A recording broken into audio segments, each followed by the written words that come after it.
There is always one quote that I always find it motivating, and that is do so much work that it becomes so impossible not to achieve it. And effort and knowledge never lie. If you do so much work and you develop so much skill and knowledge that you become unignorable and make people feel stupid not to be related at you or not to be with you in terms of anything, relationship, business, or anything, because they know you're an asset.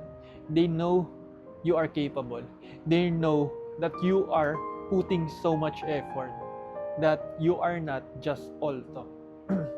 That quote is why I keep pushing, why I never stop trying. And I hope some of you that watching also get the same motivation or same feeling that I have in reading or listening those quotes, because I know deep inside you need and you want to try and be the person that you always want to be. So as always, thank you for watching. Welcome to Waking Era. See you again next time.